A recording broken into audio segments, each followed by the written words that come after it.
Écoutez, je trouve que ça donne une image déplorable de la vie politique. Je me suis engagé à l'âge de 14 ans parce que j'aime agir, j'aime les gens, je veux changer les choses et je trouve que ça donne une mauvaise image. Surtout que Madame Karadec, d'ailleurs, voulait être candidate à sa succession. Et la réalité aujourd'hui, c'est qu'elle nous laisse une fédération dans un mauvais état. On est passé de 5000 à 1700 adhérents. Il n'y a plus de réunions.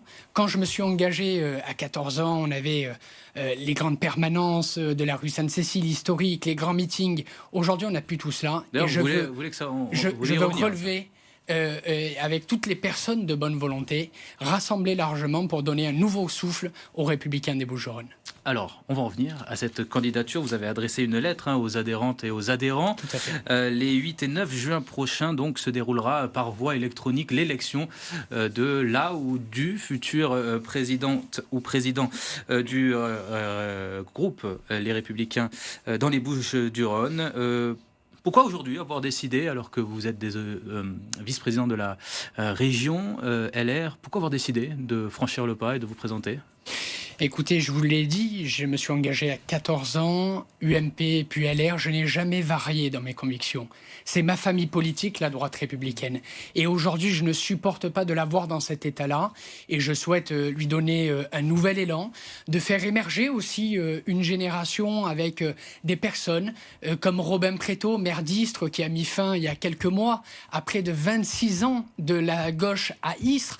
Et ce sont dans tous les Bouches-du-Rhône. Je suis vice-président de la région.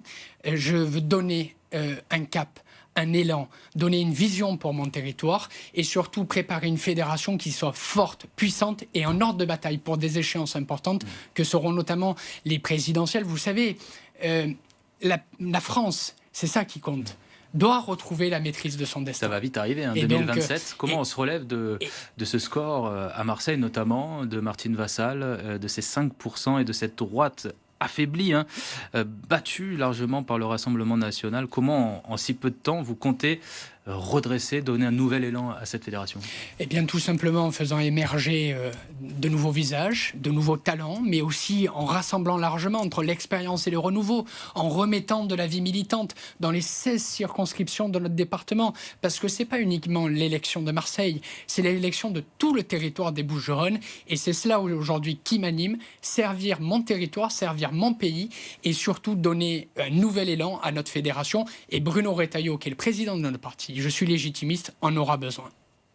Comment vous avez réagi quand vous avez brièvement évoqué en début d'intervention le départ de Laure Agnès Karadec pour l'UDR d'Éric Ciotti, cette alliance donc UDR-RN. Comment vous avez réagi, celle qui était directrice de campagne de Martine Vassal il y a peu ? Écoutez, là encore, c'est son choix. Je lui souhaite bon vent. Elle nous laisse une fédération dans un mauvais état.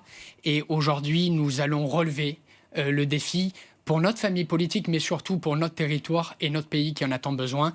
Depuis mon annonce de déclaration, je reçois beaucoup de messages de personnes qui n'avaient pas adhéré ou qui n'avaient jamais adhéré à un parti politique et qui aujourd'hui veulent venir avec nous pour construire une droite qui soit fière de ses valeurs, qui soit dynamique et qui porte une ambition pour notre territoire. C'est pour cela que nous nous sommes engagés.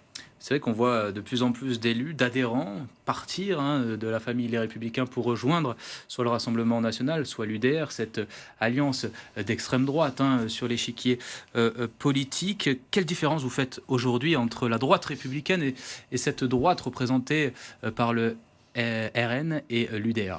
Écoutez, je crois que dans notre pays, il existe une droite républicaine, fidèle à ses valeurs, surtout quand le Rassemblement national nous dit, sur le plan de vue économique, on va mettre la retraite à 60 ans. Mais qui peut le croire ?